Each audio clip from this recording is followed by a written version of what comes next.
নমস্কার বন্ধুরা, আমি সঞ্জিত সরকার আর তোমরা দেখছো সঞ্জিত স্টাডি সেন্টার এসএসসি। আজকের এই ভিডিওটি গুরুত্বপূর্ণ হতে চলেছে গৌড়বঙ্গ বিশ্ববিদ্যালয়ের প্রথম বর্ষের প্রথম সেমিস্টারের ছাত্রছাত্রীদের জন্য, বিশেষত যাদের সোশ্যোলজি বিষয়টি মেজরে রয়েছে তাদের জন্য আজকের এই ভিডিওটি গুরুত্বপূর্ণ। আজকের এই ভিডিওতে আমি তোমাদের সামনে আসন্ন পরীক্ষার জন্য বেশ কিছু গুরুত্বপূর্ণ প্রশ্ন বলে দিব, যে প্রশ্নগুলো সঠিকভাবে অনুশীলন করলে আশা করা যাচ্ছে তোমরা পরীক্ষা কিন্তু খুব ভালো দিয়ে আসতে পারবে। তাই বেশি দেরি করবো না, সরাসরি মূল ভিডিওতে প্রবেশ করবো। ভিডিওটি ভালো লেগে থাকলে অবশ্যই লাইক করো, কমেন্ট করে তোমরা তোমাদের মতামত জানিও, বন্ধুদের মধ্যে শেয়ার করো। আর ইউটিউব চ্যানেলে কোথাও হয়ে থাকলে অবশ্যই সাবস্ক্রাইব করে পাশে দেওয়া নোটিফিকেশন বেল আইকনটিকে ক্লিক করে রেখো পরবর্তী আপডেট পাওয়ার জন্য। আর তুমি যদি ভিডিওটি ফেসবুক বা ইনস্টাগ্রাম প্ল্যাটফর্মে দেখে থাকো তাহলে অবশ্যই পেজটিকে ফলো করে দিও। তো চলো শুরু করা যাক আজকের এই গুরুত্বপূর্ণ ভিডিওটিকে।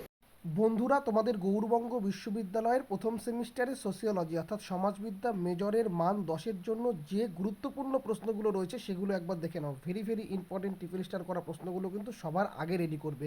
প্রথম প্রশ্ন, সামাজিকীকরণ বলতে কী বোঝো? সামাজিকীকরণের বিভিন্ন মাধ্যম যেমন পরিবার, বিদ্যালয় ও গণমাধ্যমের ভূমিকা আলোচনা করো। প্রশ্নটা ঘুরিয়ে বলতে পারে, একটি শিশুর সামাজিক মানুষ হয়ে ওঠার পেছনে সামাজিক প্রতিষ্ঠানগুলোর অবদান ব্যাখ্যা করো। 2 নম্বর, বিবাহের সংজ্ঞা দাও। বিবাহের বিভিন্ন ধরন এবং আধুনিক সমাজে বিবাহের পরিবর্তনের ধারাগুলি আলোচনা করো। প্রশ্নটা ঘুরিয়ে আসতে পারে, সমকালীন সমাজ ব্যবস্থায় বিবাহ প্রথার বিবর্তন ও বর্তমান সমস্যাগুলি কী কী। 3 নম্বর, সমাজতত্ত্বের সংজ্ঞা দাও। সমাজতন্ত্রের প্রকৃতি ও পরিধি আলোচনা করো। বা প্রশ্নটা ঘুরিয়ে বলতে পারে, সমাজতত্ত্বের পাঠ্য বিষয় এবং এর বৈজ্ঞানিক ভিত্তি সম্পর্কে একটি প্রবন্ধ লেখো। 4 নম্বর প্রশ্ন, সামাজিকীকরণ সম্পর্কে CH কুলির আয়নায় দেখা আত্মসত্তা এবং GH মিডের তত্ত্বটি ব্যাখ্যা করো। প্রশ্নটা ঘুরিয়ে বলতে পারে, ব্যক্তিত্ব গঠনে কুলি ও মিডের তত্ত্বের তুলনামূলক আলোচনা করো।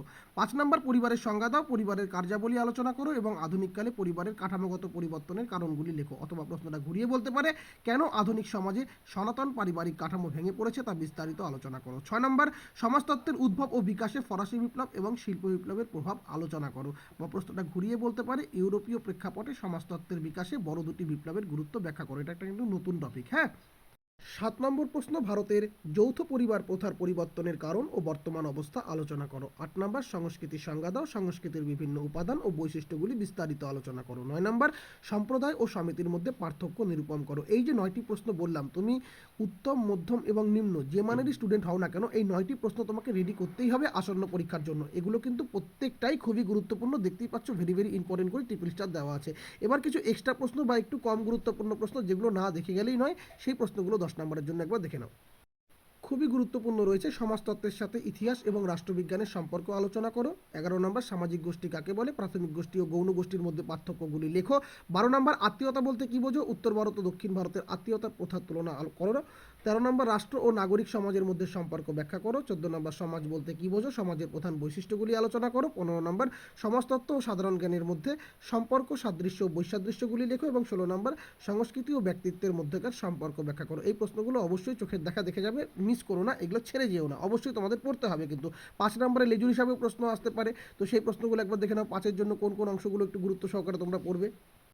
সবচেয়ে বেশি গুরুত্বপূর্ণ রয়েছে 5 নম্বরের জন্য, very very important, triple star করা, ধর্ম ও জাদুবিদ্যার মধ্যকার মূল পার্থক্য, পারস্পরিক বিনিময় ও উপহার বিনিময় প্রথা, সামাজিক আদর্শ ও মূল্যবোধের গুরুত্ব, পিঁয়াজের জ্ঞানমূলক বিকাশের তত্ত্ব। খুবই গুরুত্বপূর্ণ প্রশ্ন এই 4টি প্রশ্ন কিন্তু 5 নম্বরের জন্য। এছাড়াও এক্সট্রা কিছু প্রশ্ন দেখতে লাগবে তোমাদের 5 নম্বরের।